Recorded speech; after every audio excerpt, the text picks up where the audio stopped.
नमस्कार। तो आज बात करते हैं लाइफस्टाइल डिजाइन की। ये है क्या चीज आखिर?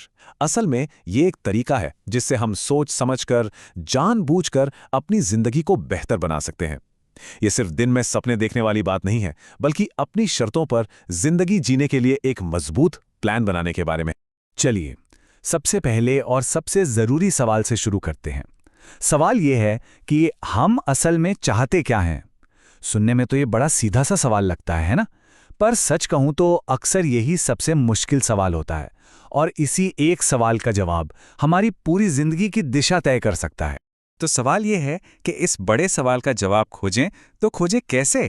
खैर, आज की इस पूरी चर्चा में हम एक सिस्टमैटिक तरीके से इसी का जवाब ढूंढने की कोशिश करेंगे और देखेंगे कि कैसे एक आइडियल जिंदगी की सोच को असलियत में बदला जा सकता है। तो इस सफर में हमारा पहला कदम एक बहुत ही क्लासिक तरीके से शुरू होता है। ये एक ऐसी एक्सरसाइज है जो हमें हमारे आइडियल जीवन की एक ठोस तस्वीर दिखाती है। इसे कहते हैं अपने परफेक्ट डे या आदर्श दिन की रचना करना। तो इसे करना कैसे है? देखिए, इसके 3 बहुत आसान से स्टेप्स हैं। पहला, अपना एक परफेक्ट दिन सोचिए और उसे सुबह उठने से लेकर रात को सोने तक पूरी डिटेल में लिखिए। दूसरा, उसमें और बारीकियां डालिए, जैसे हर घंटे क्या हो रहा है, कौन लोग साथ हैं। और तीसरा, बस वो छोटे छोटे कदम उठाना शुरू कीजिए जो असल जिंदगी को उस सोचे हुए दिन के करीब लाते हैं। पर एक मिनट, इस एक्सरसाइज का असली मकसद बड़े बड़े रातों रात बदलाव लाना नहीं है। नहीं, इसका असली जादू तो सेल्फ अवेयरनेस में है। ये समझने में है कि हमें असल में खुशी किस चीज से मिलती है, ताकि हम अपने समय और अपनी एनर्जी को लेकर बेहतर फैसले ले सकें। ठीक है, तो हमने अपना एक परफेक्ट दिन सोच लिया, लिख भी लिया। पर क्या बस इतना ही? क्या ये काफ़ी है? क्या इससे पूरी तस्वीर साफ हो जाती है? यहीं पर यह तरीका थोड़ा सा अधूरा रह जाता है और हमें एक और गहरे सवाल की तरफ ले जाता है। तो देखिए, एक तरफ तो परफेक्ट डे वाली एक्सरसाइज रोजमर्रा की जिंदगी में क्लैरिटी लाने के लिए कमाल की चीज़ है, लेकिन इसकी 2 बड़ी कमजोरियां हैं। पहली, जिंदगी सिर्फ हमारे बारे में नहीं होती, और दूसरी, इसमें हमारे बड़े लंबे समय के लक्ष्यों के लिए कोई जगह ही नहीं है। तो अब सवाल उठता है कि इन कमियों को दूर कैसे किया जाए। इसके लिए हमें अपने नजरिए को, कह सकते हैं, एक अपग्रेड देना होगा। इसे हम रैडिकल गोल सेटिंग या कहें कि मौलिक लक्ष्य निर्धारण कह सकते हैं। ये सिर्फ रोज की खुशियों से आगे जाकर जिंदगी में एक लंबी दिशा और एक गहरा मतलब जोड़ने के बारे में है। चलिए, पहली कमी को थोड़ा और समझते हैं। देखिए, ज्यादातर लोगों के लिए सिर्फ अपनी खुशी ही काफी नहीं होती। एक अच्छी, संतुष्ट जिंदगी के लिए यह बहुत जरूरी है कि हम कुछ ऐसा करें जिसका कोई मतलब हो, जिससे दुनिया पर कोई अच्छा असर पड़े। हमें खुद से बड़े किसी मकसद की जरूरत होती है। तो सवाल है, लक्ष्य बनाएं कैसे? इसके लिए एक बहुत ही बढ़िया टाइम फ्रेम है। 1 साल के लक्ष्य, जिन्हें हम हर कुछ महीनों में रिव्यू करते हैं। 5 साल के लक्ष्य, जिन्हें हम साल में एक बार देखते हैं। और फिर जिंदगी भर के लक्ष्य, जहां हमारे सबसे बड़े सपने होते हैं। ये बिल्कुल एक पूरी जिंदगी का ब्लूप्रिंट बनाने जैसा है।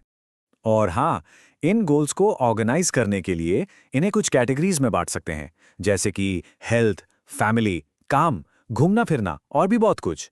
और जैसा कि सोर्स में भी कहा गया है, इन आम कैटेगरीज के अलावा अपनी जिंदगी से जुड़ी 1-2 खास कैटेगरीज भी जरूर जोड़नी चाहिए। अब हम एक बहुत ही दिलचस्प और शायद थोड़ा अजीब लगने वाले आइडिया पर आते हैं। इतनी सारी प्लानिंग, इतने सारे गोल्स, क्या इससे जिंदगी बहुत ज्यादा बंध नहीं जाएगी? क्या स्पॉन्टेनिटी यानी मौज मस्ती के लिए कोई जगह बचेगी? यहीं पर एक सीक्रेट इंग्रेडिएंट काम आता है। ये बात सुनकर शायद थोड़ी हैरानी हो। जो लोग बहुत कुछ अचीव करते हैं, वे अक्सर किसी रोबोट की तरह डिसिप्लिन नहीं होते। उनका राज कुछ और ही है, जो हमें ये सोचने पर मजबूर करता है कि असल में प्रोडक्टिविटी काम कैसे करती है। तो इसका मतलब क्या हुआ? इसका मतलब है एक ऐसा सिस्टम बनाना जो फ्लेक्सिबल भी हो और पर्पसफुल भी। मतलब हमारे पास एक बड़ा प्लान तो है, लेकिन रोजमर्रा की जिंदगी में हम स्पॉन्टेनियस और फ्लेक्सिबल रह सकते हैं। सच तो यह है कि एक अच्छा स्ट्रक्चर हमें आज़ादी से रोकता नहीं है, बल्कि वो हमें स्पॉन्टेनियस होने के लिए और ज्यादा समय और एनर्जी देता। चलिए, अब तक हमने काफी बड़ी बड़ी बातें की, सपनों की, लक्ष्यों की, योजनाओं की। लेकिन अब वक्त है जमीन पर उतरने का, एक रियलिटी चेक का। और इसकी शुरुआत कहां से होगी? जाहिर है, पैसे से। देखिए, पैसे को लेकर ना लोग अक्सर 2 बड़ी गलतियां करते हैं।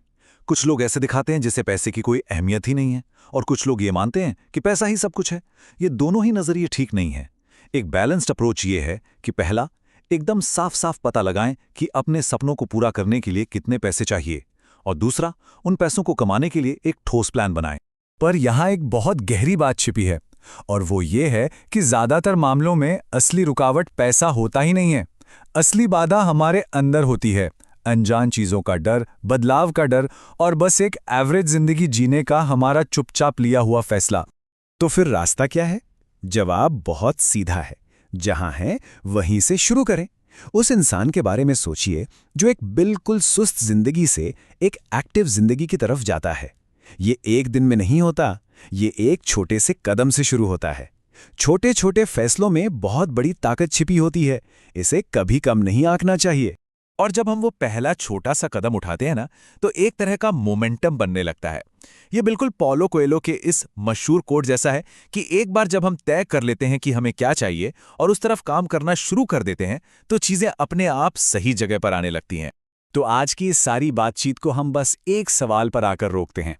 अपने उस आदर्श जीवन के बड़े सपने से घबराने के बजाय बस इतना सोचें, इस हफ्ते वो कौन सा एक छोटा सा फैसला लिया जा सकता है जो हमें उस जिंदगी के एक कदम और करीब ले जाए जिसे हम सच में जीना चाहते हैं।